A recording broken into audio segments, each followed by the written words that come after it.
السلام علیکم ورحمۃ اللہ وبرکاتہ۔ رضوانہ، لاہور۔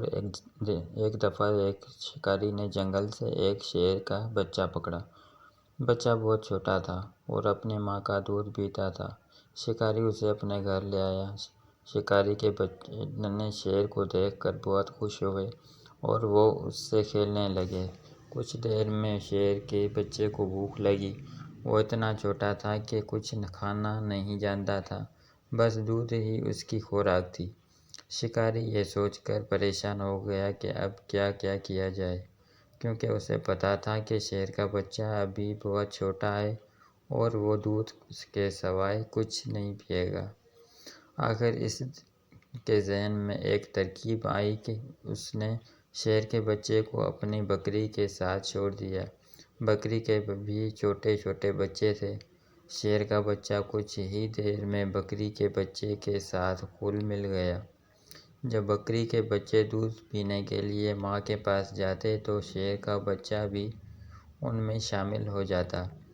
اس طرح شیر کا بچہ بکری کے بچوں کے ساتھ پلنے اور بڑھنے لگا۔ وہ آہستہ آہستہ ان کے ہی رنگ میں رنگ گیا۔ وہ دیکھنے میں تو شیر لگتا تھا، مگر اس کی تمام عادات اور خصلتیں بکری کے بچوں جیسی تھیں۔ اس طرح شیر کا بچہ بکری کے بچوں کے ساتھ ساتھ بڑا ہو گیا تھا۔ تو وہ شیر ہی، مگر وہ باقی شیروں کی طرح بہادر نہیں بلکہ ڈرپوک تھا۔ ایک دن گاؤں میں بھیڑیوں نے حملہ کر دیا۔ شکاری کا گھر چونکہ جنگل کے نزدیک تھا، اس لیے کچھ بھیڑیے شکاری کے گھر میں داخل ہو گئے۔ شکاری اس وقت کہیں گیا ہوا تھا۔ بھیڑیوں نے بکری کے بچوں پر حملہ کر دیا۔ اچانک ان کی نظر شیر پر پڑی تو وہ ڈر گئے، ڈر کر بھاگنے لگے۔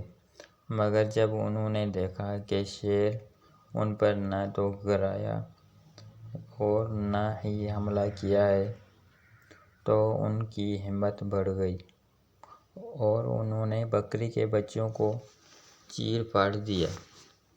شیر کا بچہ اگرچہ ایک بڑا شیر بن گیا تھا، مگر اس میں شیروں جیسی صلاحیتیں نہیں ہونے کے برابر تھیں۔ وہ کھڑا سب کچھ دیکھتا رہا اور ان کا مقابلہ نہ کر سکا۔ بھیڑیے حملہ کر کے واپس چلے گئے اور شیر وہیں کھڑا رہا۔ کچھ دیر کے بعد شکاری گھر واپس آیا تو یہ دیکھ کر حیران رہ گیا کہ شیر کے ہونے کے باوجود بھیڑیوں نے حملہ کر کے بکریوں کو چیر پھاڑ دیا اور شیر کچھ نہ کر سکا۔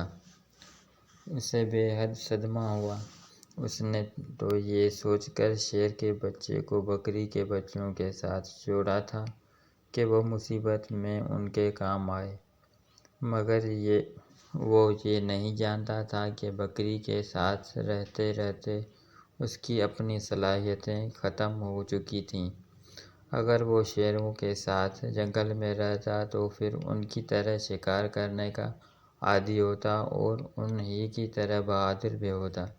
شکاری نے سوچا کہ یہاں رہتے ہوئے تو یہ شیر بالکل بیکار ہے، کیونکہ یہ تو اس کے جانوروں کی رکھوالی یا حفاظت نہیں کر سکتا، اس لیے اس کا یہاں رہنے کا اب کوئی فائدہ نہیں ہے۔ تو کیوں نہ اسے جنگل میں ہی واپس چھوڑ دیا جائے تاکہ یہ اپنے ساتھیوں کے ساتھ رہتے ہوئے اس میں بھی ان جیسی ہی بہادرانہ صفات پیدا ہو جائیں۔ یہ سوچتے ہی شکاری نے شیر کو اپنے ساتھ لیا اور اسے واپس جنگل میں چھوڑ دیا۔